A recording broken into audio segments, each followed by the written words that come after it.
Olá pessoinhas do YouTube, eu sou a Mel e a história de hoje é sobre a Inconfidência Mineira. Mas antes de começar esse primeiro vídeo aula aqui no canal, quero pedir para vocês que se inscrevam para me ajudar, compartilhem esse vídeo, ativem o sininho que é para receber notificação, porque toda quarta-feira tem vídeo novo e aí vocês não esquecem de assistir.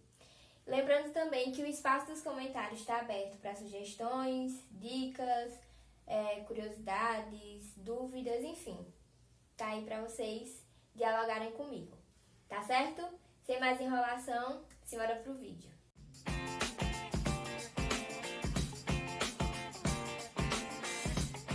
Bom, gente, a Inconfidência Mineira, né, ela vai ser um movimento de cunho também separatista, assim como foi o caso da Revolução Pernambucana, da qual eu já gravei um vídeo aqui no canal. E eles foram muito inspirados pelos valores iluministas. Mas pra gente entender melhor, né, só para relembrar, o movimento separativista era aquele que buscava a independência de uma determinada região frente à outra. No caso de Pernambuco, né, Pernambuco desejava se tornar independente de Portugal, consequentemente também da colônia Brasil. É o que vai acontecer também com Minas Gerais, na verdade, anteriormente, né? Porque a Revolução Pernambucana foi em 1817 e a Inconfidência Mineira, como a gente pode ver, ela acontece em 1789, ou seja, no finalzinho do século XVIII. Como eu falei, né, foi muito influenciada pelo Iluminismo, que foi um movimento cultural que aconteceu lá na Europa e que tinha como principais características os ideais de liberdade, tanto política quanto econômica, né? Então era algo que a elite mineira, é bom ressaltar que é uma outra característica desse movimento, né? Era um movimento predominantemente elitista, ou seja, ele era formado por uma elite tanto intelectual quanto econômica. E essa elite econômica, ela queria ter a liberdade de comércio, né? Ter a liberdade econômica para fazer da forma que queria e principalmente para se livrar dos altos impostos da coroa portuguesa. Mais uma vez, entre as causas, né, de uma revolta, a gente vai ter os altos impostos, né, como eu acabei de falar. O principal deles era o quinto, né? E esse quinto, ele era cobrado em cima de toda a exploração do ouro que acontecia em Minas Gerais. Porque desde algum tempo já, as Minas Gerais, como era conhecida a província, ficaram muito famosas por ter uma concentração muito alta de riquezas, né? Então, tanto ouro quanto outros minerais. Isso chamou a atenção de muita gente. Muitas pessoas vieram da Europa, Portugal, Espanha. Outras pessoas aqui mesmo da colônia Brasil foram para as Minas Gerais em busca de riquezas, de mudar de vida. E aí o ciclo do ouro explodiu, tanto que Vila Rica, que foi onde aconteceu todo o processo, não só lá, né, mas principalmente, foi a maior cidade da América Latina nesse período de ciclo do ouro, né? Ela cresceu tanto, a procura de ouro foi tanta que ela se tornou a maior de toda a América Latina. E obviamente Portugal estava adorando isso, porque eles tinham estipulado o quinto, né, que era a quinta parte de tudo que fosse produzido, de tudo que fosse extraído. Por exemplo, se eu extraísse 10 quilos de ouro, 20% eu tinha que entregar para a coroa portuguesa. Obviamente, né, havia muito contrabando, as pessoas escondiam para não ter que pagar tantos impostos, né, impostos tão altos. É aí nesse período que surge inclusive o Santo do Pau Oco, né, que a gente vai ver em outras aulas.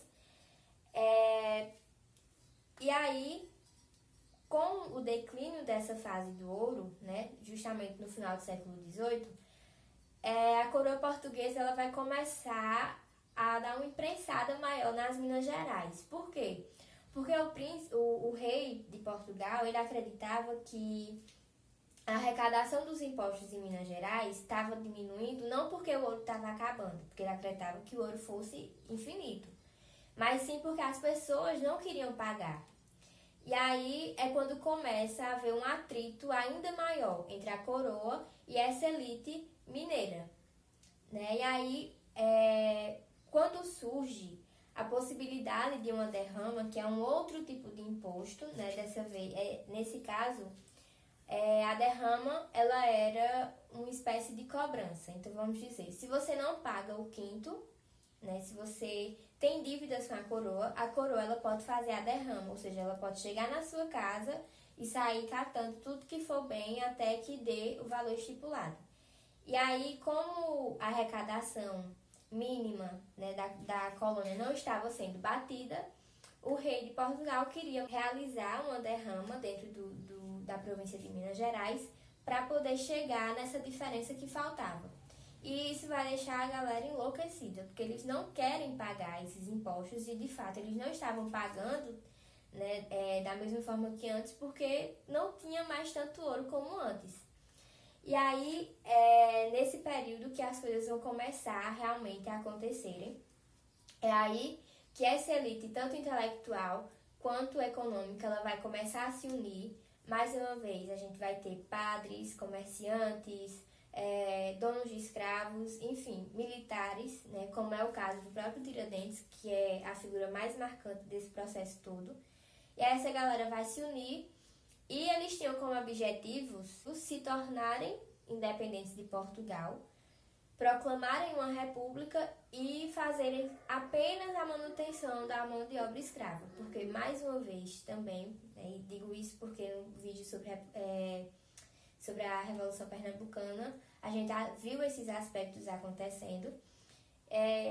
Essa elite econômica, principalmente, que em alguns casos também era intelectual, ela dependia da mão de obra desses escravos.